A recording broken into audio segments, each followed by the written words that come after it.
with Harrison back, so last year we started the segment, or maybe it was even the year before, where Harrison gives us players that are on the waiver wire. We ask them, are they legit? And today we're going to do it just as we take a look at everybody's on the waiver wire at this point, right? So we're all available to draft, especially in redrafts. So who are some of these players that you are really buying into? And maybe we'll just kind of go one at a time. I'll respond. So give us the first player. Who's legit today?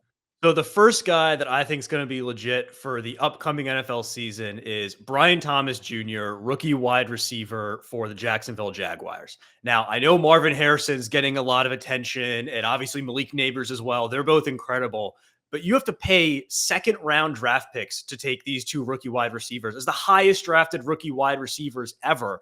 And I think Brian Thomas Jr. actually has the best scenario of any rookie wide receiver, maybe outside of Marvin Harrison, this upcoming season. When you look at what he's walking into, it's very similar to what Jamar Chase walked into as a rookie. And now don't think that I'm saying he's going to be Jamar Chase, but Chase was a guy who went in the 6th round of his rookie season in fantasy because we were worried about, how is he going to fit in with Tyler Boyd and T. Higgins already there? But it became very clear already that he was the number one wide receiver on the team. And we're like, oh, definitely should have seen this coming with Jamar Chase. I think that's really similar to Brian Thomas's situation where Calvin Ridley and Zay Jones leave 200 targets on the table with their departures in free agency.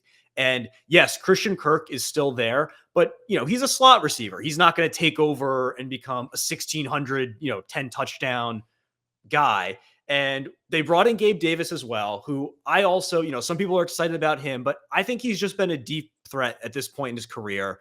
He hasn't really ever had more than 800 receiving yards, 50 receptions in a season, really long average depth of target. I think he's there to play that specific role.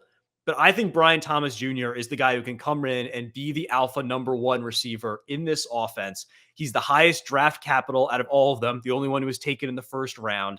He ran a 4.33 at the 40-yard dash this year at 6'3", big, strong, fast, similar build to DK Metcalf, and was super productive in college with 17 touchdowns at LSU last year.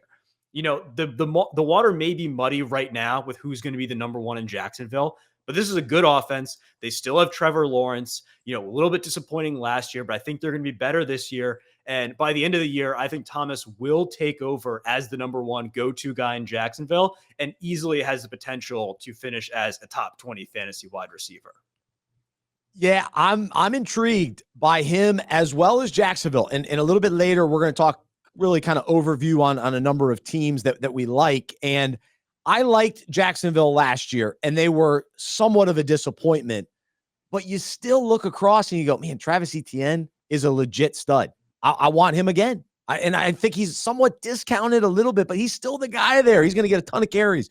And to your point with Brian Thomas Jr., he has the chance, the path to be the number one guy. With that said, I'm not overlooking Christian Kirk. I think he is valuable. He's going later in drafts. You can draft him as a wide receiver 3. And I think he'll absolutely live up to that.